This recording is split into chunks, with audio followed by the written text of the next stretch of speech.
Leslie, and I have put this course together. I really hope that it's beneficial so far, that it's been beneficial. I want to go through the reading section. Now, I'd say that the reading, I wouldn't say it's the most difficult, but time-wise, it is quite crazy time-wise. Okay, so I'm going to show you just now why I say that.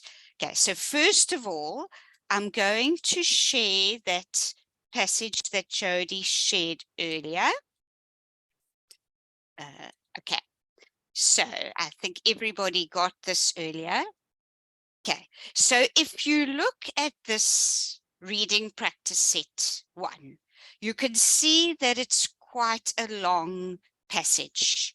Now, step 1 with your students is to teach them how to skim and scan.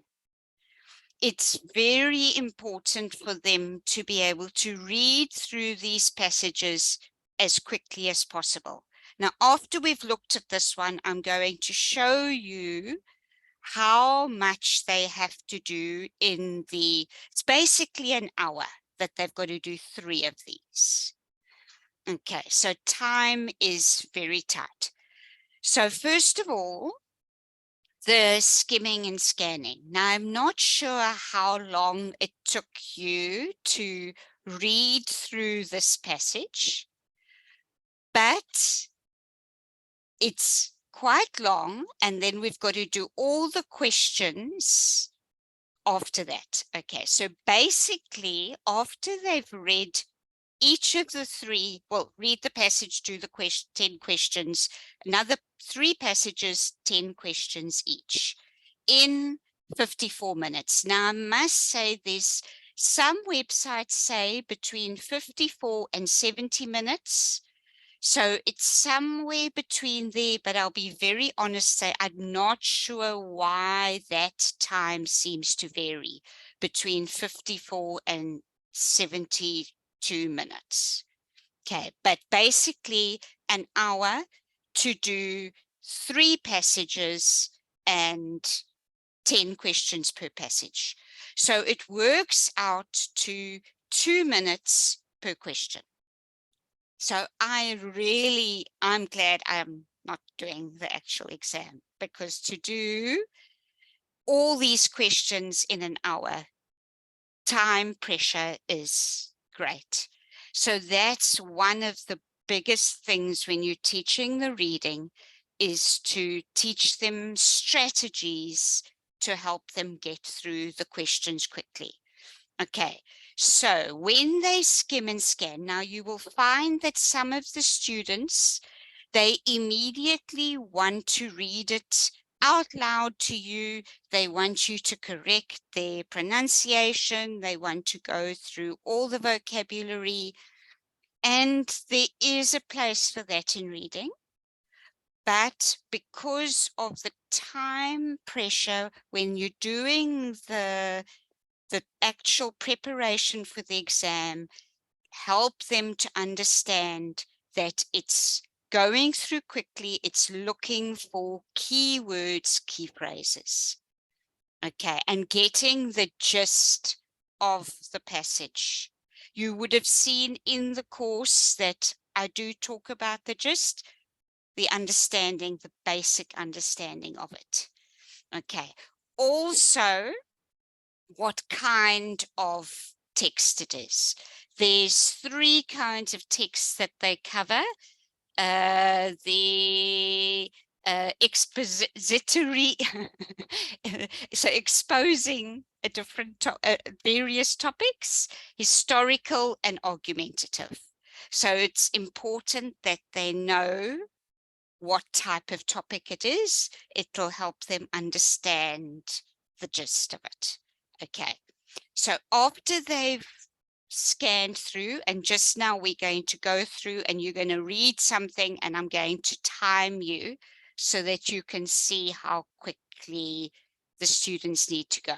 Okay, so you'll see in the passages, some of the things are highlighted already. Now, those are the ones that the questions will come back to. Okay. So in the questions, some of the questions are quite basic. I say quite basic, it's still quite difficult because the vocab is difficult. But according to paragraph 1, why do researchers? In paragraph 1, what does the author imply? That's a little bit deeper.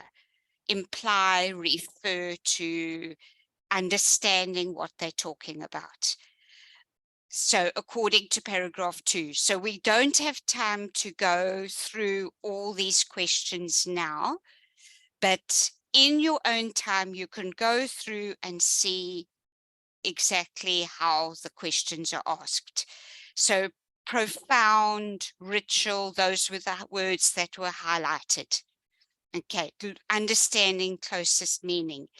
Then, so as it goes, it normally becomes a bit more difficult. So then, accept. These are some of the key words that they must look for in the questions to understand what they're asking. Okay, according to paragraph 4, all of the following were social effects of the new, except. Okay, the highlighted sentence, express the essential information. So that it does go in the order of the reading, which is very helpful.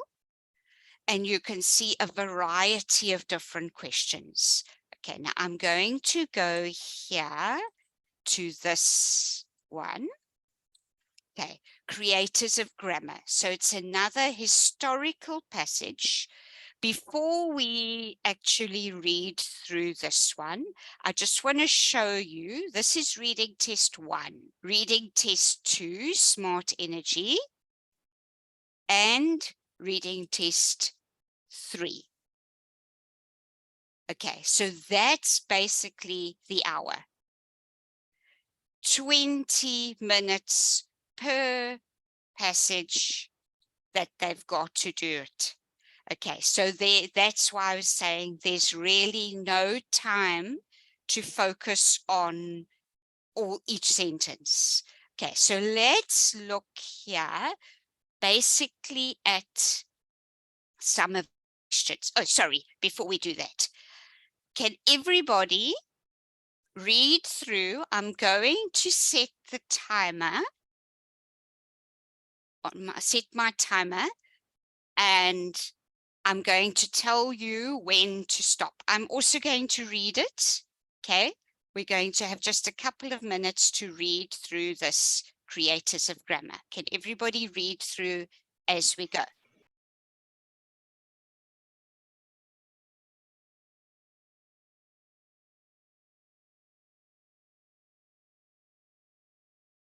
Okay. Right, so that's the 2 minutes to read. That's basically how long they've got to do the skimming, scanning, getting the main ideas of the reading. Okay, and then, as I said just now, 2 minutes per question. So then we go to some of the basic questions first. In paragraph 1, why does the writer include information? That they go back, look at the text, and just get the information from the text. But then we get to questions, what can be inferred about the slaves' pidgin language? Now, this is when highlighting the main phrases is very important, because then they can go back and they need to look for that phrase, that key phrase of what they actually say about the facts. Okay, and it's got to be quick. Then again, the accept. So you can see very, very similar questions to what were in the previous, what was the questions that were in the previous text. They, although in the text, in the course, there were, it seems like there are a lot of different types of questions. The questions that come up very, very similar type of questions. So if your students get to know these basic types of questions, it does make it much easier. Then number 4, this the students find quite difficult. It's where it goes in paragraph 3, where can the following sentence be placed? So getting the sentences in the correct place. It's very similar to the IELTS heading match and the Cambridge also has a similar question to this, with putting the sentences in the right place. And this they find particularly difficult, especially when there's a list and they've got to get them in the correct place. So that needs practice, and you can actually teach them strategies to figure out which ones. And of course, they don't have to do in the reading. They can do the easier questions first and go back to the more difficult ones. Because of time, like if they wanted to do question 5 first, that's fine. They don't have to go in this order. Many of the sections of TOEFL, they've got to go in the order. They can't go back. In the reading, they can go back and do the other questions if they're unsure. Get as many done in the time as they can, and then go back to the ones they weren't sure of. So some of them, well, quite a lot of vocabulary from scratch, makeshift, understanding the vocabulary, and then closest in meaning. So I'm going through quite quickly now, just so that you can see all the different questions. Choosing different options, and then again, the accept. What's presented in the final paragraph. So basically a summary of the passage. And then sometimes they give a table at the end, the final question, where they've got to fill in a table, where they've got to do a summary. That isn't in all of the all the exams. It's only in some. So let me show you. Sorry.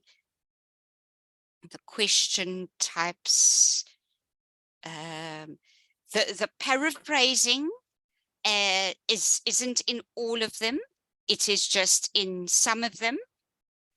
It's less common, and the fill in the table is less common than some of the others. But you will see these insert text, the reference, the vocabulary, the inference, those are the most common ones. Okay, I just want to go on to the number 2 quickly. Sorry, reading test 2. Let's look at some of these questions. Okay, so again, it starts off with understanding consequences, what's coming next. Again, that you can see the same pattern, same sort of questions coming up. And then not a benefit. That's the same as the accept.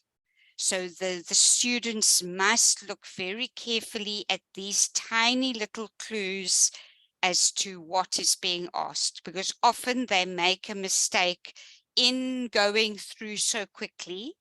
They make a mistake in understanding the question. So understanding the questions is very important. Okay. Yeah, 2 minutes per question. Some questions are more straightforward than the others.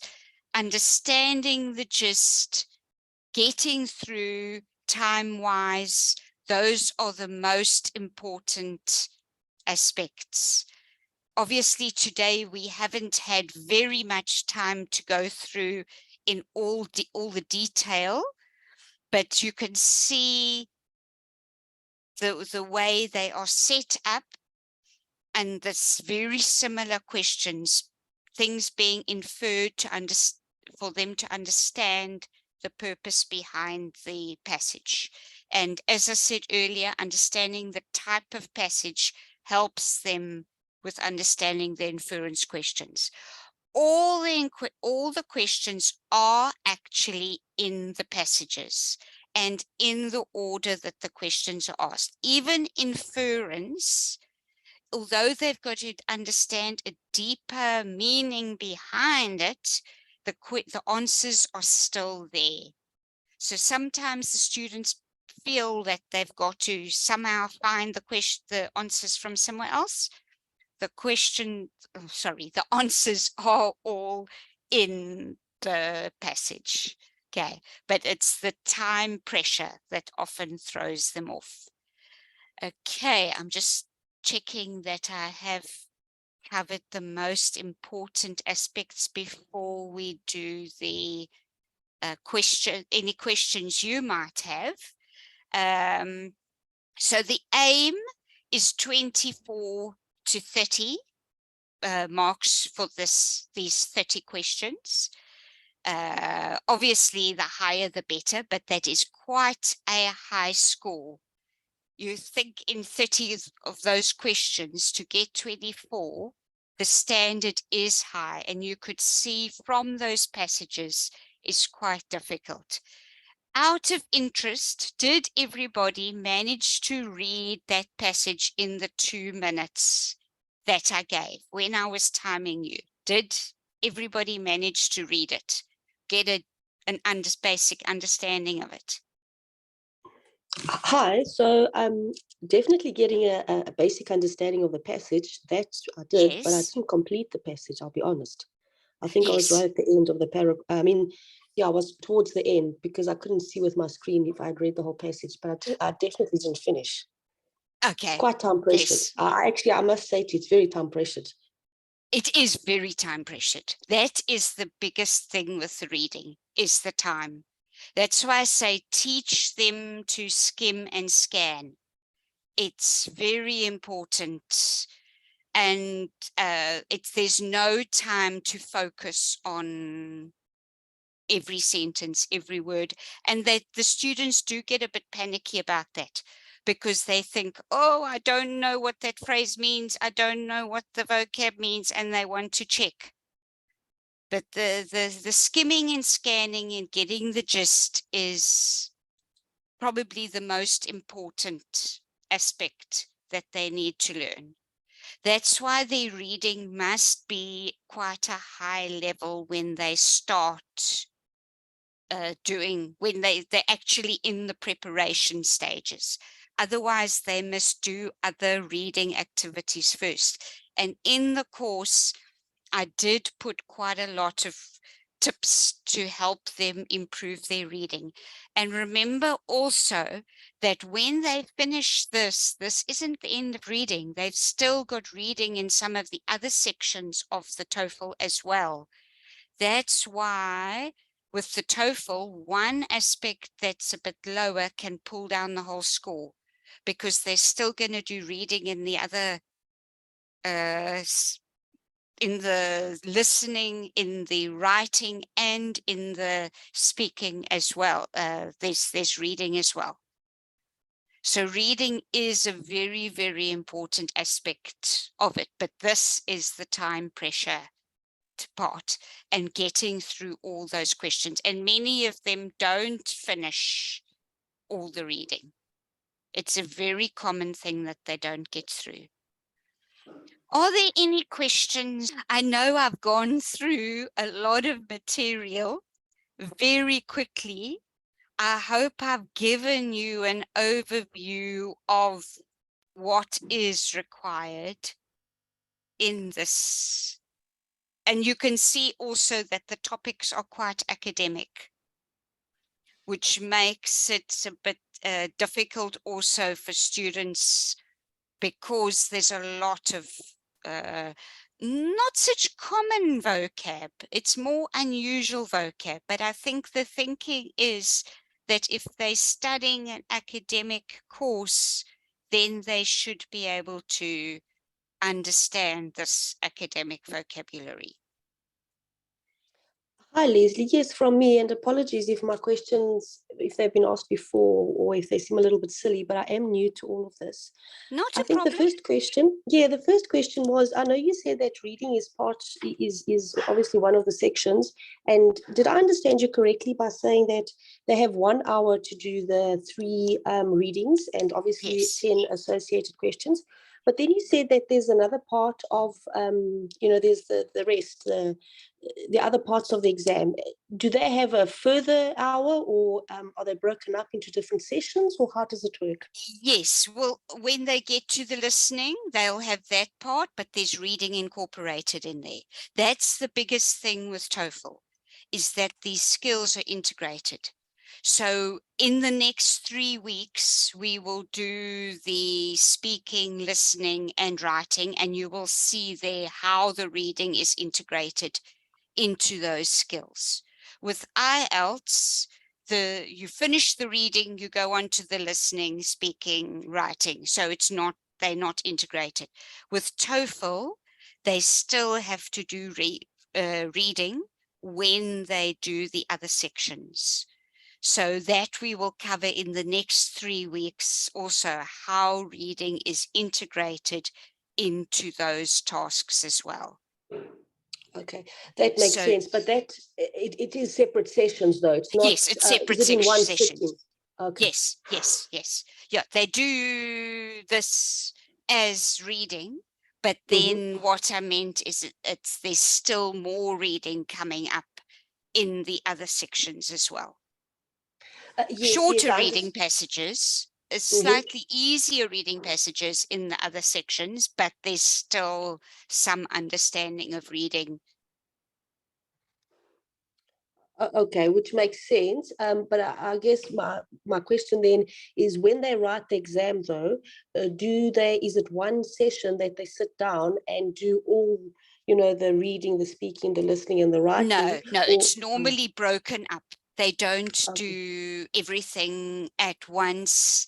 They do it in 2 sessions. okay, So they won't be expected to do the whole lot in one go. okay. They do have a break in between. Okay, all right. Thank you for that.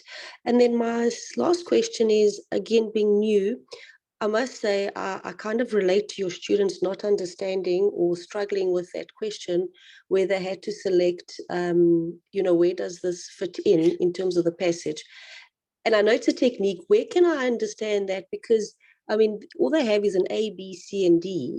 Does that mean where in that passage does A mean the beginning and D mean the end and B and C is the middle? And how do they know the difference? Or where can I read up Um, on that and it's find out how it's that works? the it's where it fits in the sequencing.